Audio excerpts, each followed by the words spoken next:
For a couple of weeks now, we've been looking at the A.R.I.S.E agenda of Governor Umo Eno of Akwa Ibom State. And today, to further that conversation, we're going to be looking at the role of stakeholders, in engendering the success of, this entire agenda. And of course, to continue this conversation with me this morning are the gentlemen who've been doing it with me for a couple of times now. I have Ubong Thompson and Henry Igwebike in the house. Good morning. You're welcome. Good morning. Good morning. All right, the role of stakeholders. We've had a swell time over the weeks talking about the A.R.I.S.E agenda and everything that it is about.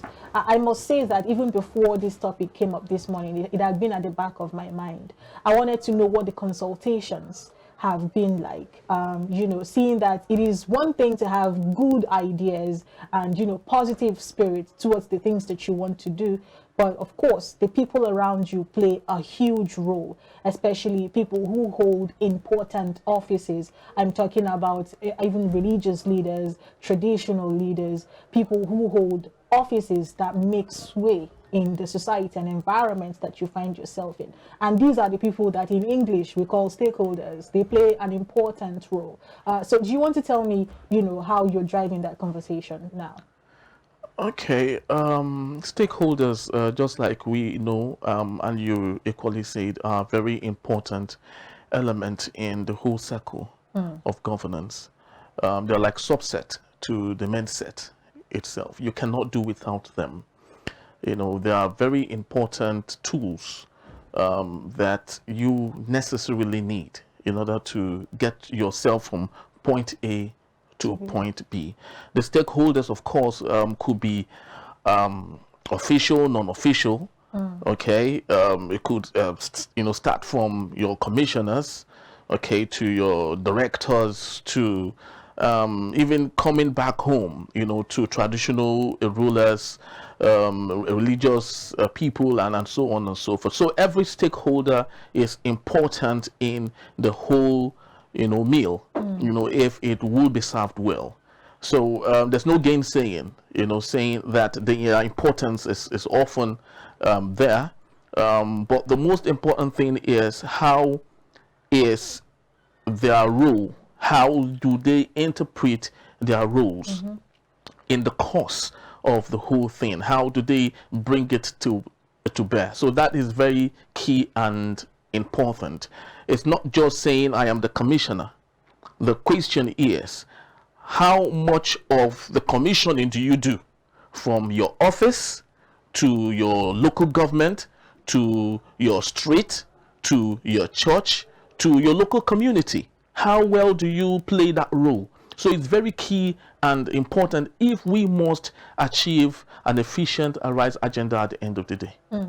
Okay, so you've mentioned that these, of course, that's why they are stakeholders, very important role that they have to play. Has there been a point of interface, with the governor and the people who are supposed to play these roles? I understand that maybe appointments haven't happened, have they? They haven't. Yeah. Okay, but then we have an idea of what the economics is supposed to be about, and whoever is going to fill these offices are supposed to have an understanding of what the future is, where the governor is trying to drive the state to.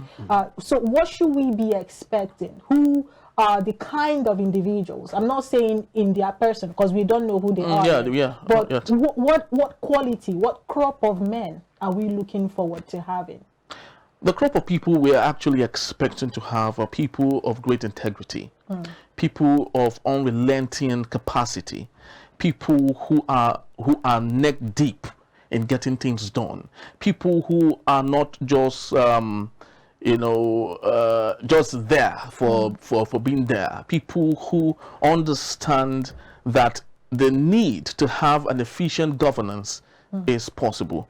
As an advocacy group, we often say that our area of concern in the A.R.I.S.E agenda is not just creating that catchphrase, but making it a culture, allowing people understand that this is important for us to achieve an efficient governance. If you must see your child through school without having to go through hell making it happen, is it possible for you to support the A.R.I.S.E agenda so you can see that come to pass? So that is basically what we try to preach every time we have the opportunity as an advocacy group. Okay. You want to add to that, Ugo? Yes, in my own opinion, I'd like to say that the philosophy of Umo Economics has come to stay in Akwa Ibom State due to the approach of his governance so far. And we are looking at men and women that share the same vision of, governance with His Excellency. And if that happens, they should be able to lead in their various capacity wherever portfolio they will be appointed. They should be able to give governance, a human face. They should be able to take governance to the grassroots and then carry the masses along in different, sphere that they find themselves in any ministry. They should be able to make sure that they go back to their community, educate, interact, sort out for information on how they can actually implement policies that will be effective to the community, not necessarily the kind of policy that the government wants, but whatsoever will be necessary. Is that what the grassroots, the people at the grassroots, the rural areas want? You might tend to go and build an edifice, but does that transform into economic empowerment to the people? If such edifice maybe you build in that such a rural community is not going to impact the life of those community dwellers, why do you have to do that? So the kind of development and the kind of governance that has to impact directly to the life of the people is what they should imbibe, and that is what Pastor Umo Eno has, is bringing governance to the people. And to add to that, he has already, in the few days of his governance, given back power to the people. You can say to it that in the appointment of PAs, he has already informed the stakeholders in every ward to look inward and appoint their sons or daughters into this political office. And that is an exemplary leadership by giving power back to the grassroots. And that is the kind of governance that all the stakeholders, from traditional rulers, religious rulers, financial institutions in the state, should play a major role to make sure that they promote the A.R.I.S.E agenda and see to the successful implementation of the A.R.I.S.E agenda. Talking about giving power back to the people, actually that is where it belongs. And looking at all the conversations that we've had around the A.R.I.S.E agenda and the economics idea, it bothers heavily on human capital development and sustainability, and that is what I would like for you to buttress on. Just a little more, because that is something that has been lacking a lot, especially in a country like Nigeria, where there is a lot of disparity between a lot of classes, a lot of disparity, distrust between the people and people in power. And that seems to be a little different. Because I can't speak for the people of Akwa Ibom State. I am not there, but from where I sit, I feel like that is something that, a bridge that Pastor Umo Eno is trying to bring together, bridge that gap. Do you want to speak more on that? Yes, that's an awesome question. And the answer to that is, when you have the right kind of person in the right kind of place, by default, a miracle starts happening. And that is what Pastor Umo Eno is bringing to the table. He is that kind of person that lives a classless life. And what that means is, if he comes here, or if he finds himself in the midst of his people, you would hardly differentiate that this is the class of this person as opposed to the class of this other person. And that is what a responsible community should be like. It should be a classless society. So what the A.R.I.S.E agenda, with the help of Pastor Umo Eno, is doing basically is creating that classless society in Akwa Ibom State, such that the child of a multi-billionaire, right, can have the same access to institutions. It could be medical institutions, it could be educational institutions, and so on and so forth. They could all enjoy it together in simpatico.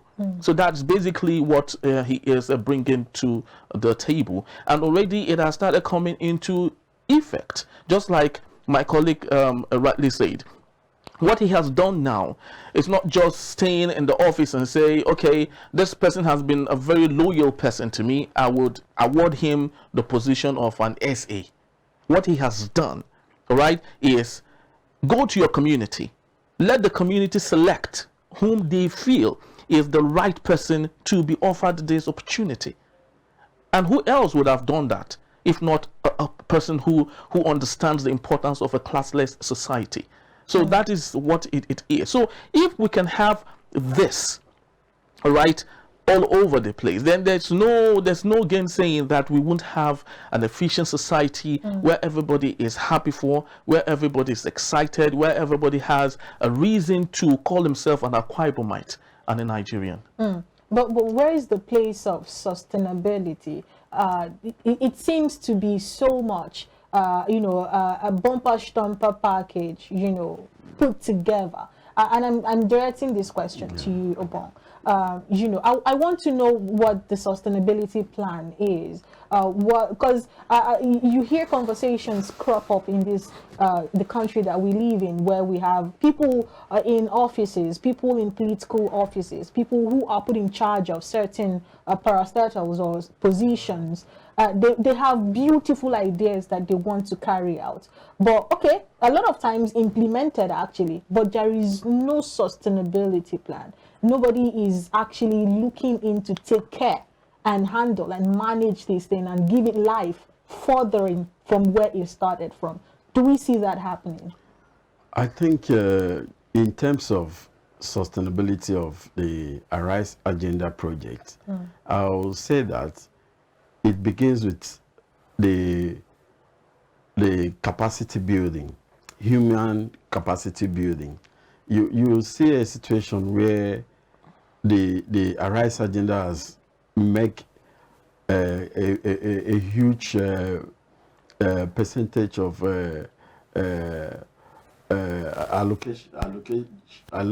allocation of interest to train and retrain the Akwa Ibomites in different sectors, ranging from agricultural sector, tourism sector, oil and gas, and in different other the economic platform. You see, building capacity is one of the factors that will sustain every economy of every state. And then if I want to add to that, systems and structures, putting enabling systems and structures, enabling environment in places will help to sustain any project that is being brought about by the governor. And also training of the people in these areas of interest will give you the needed human resources availability to keep the system going. And then at this junction is where we would like to call on our various diasporians, professionals, and expertists, that they have a role as well to play in building capacity. The role of capacity building cannot be left alone in the hands of the government. Financial institutions should play a major role. Intergovernment organizations should play a major role. Private and individuals has to come in, go deep down into their communities and try to create values, call in conferences, seminars, or what method they can employ to build capacity, to speak to the people, to educate the people, to enlighten and sensitize the people. And in doing all this, you find out that the collective result will be massive and a very successful implementation of the A.R.I.S.E agenda.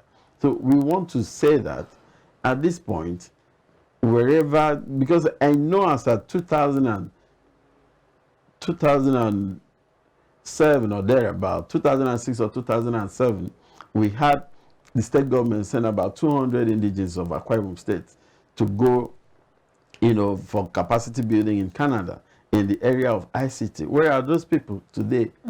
Those kind of people can come into the state and build, other capacities at the state level. We have professionals that helps from the state. They can come in and also build capacity. So at the end, you will see a state that is flourishing and will be able to have Akwa Ibom State of our dream. Okay, you mentioned agriculture, you mentioned tourism and ICT. However, I'd like for us to look at the, job creation, unemployment, and how that it is on the rise. It's not an Akwa Ibom issue, it's actually a national issue. But conversations have come up, and lots of schools of thought believe that if we're able to nip it from home, from our different local government levels, from our different states, then maybe we're able to solve a national problem. But the focus this morning is on Akwa Ibom State. And we have the agricultural revolution and rural development, which kind of, brings the focus to the unemployment and, employment rate and all that conversation. Do you see the economics idea, what's the word I'm looking for now? Taking advantage of the revolution that has been put, on the front burner, especially in the agricultural sector. Do you see that kind of helping to solve this employment problem? Yes. What we have been advocating for is for the citizen to get themselves, ready and knowledgeable in areas of agriculture, tourism, ICT, and you find out that the government is very serious. The government of Pastor Umo Eno is very serious about implementation of this A.R.I.S.E agenda, which will at the end bring about massive job creations. But that alone cannot be left, as I said, in the hands of government, because government is to provide the enabling environment, build structures and infrastructures that will support private-driven economy, and is the individual, and private citizen that has to wake up from their sleep and then think of what can I do for the success of my state. By having that kind of philosophy, I tell you, every individual will work, every private institution will work, every other sector will work to see that they create jobs in their little capacities, which is going to multiply into a very massive environment of job availability for the citizens. So in the area of agriculture, the government has stated is going to build farm settlements. He has already brought in the Bank of Industry to provide loan facilities to farmers, to SMEs, and other ventures that are going to come up in the state. So it's the job of the citizen to awaken and then participate in the A.R.I.S.E agenda project, so that at the end, the little or more that the government will put in will actually, gain the needed results. All right. Quickly, gentlemen, we're rounding off now. Thank you so much. Do you want to add anything to that? Because that's the... Yes, just to add a bit to what he has just said. We have over the years experienced rural-urban migration, and it's still continuing. And I think it's time we need to, if possible, reduce or stop that. And the only way we can do it is accountability, creating the reason for accountability from the rural side of our community, such that it's possible for people who are rural dwellers to understand the importance of realizing the gold mine they have within them. Agriculture, like we know, is one of the world's top earners. So if rural communities can better understand the gold they have in the form of agriculture sitting in their backyards and take advantage of it, then the sky is the starting point for everybody in Akwa Ibom. Thank you so much, gentlemen.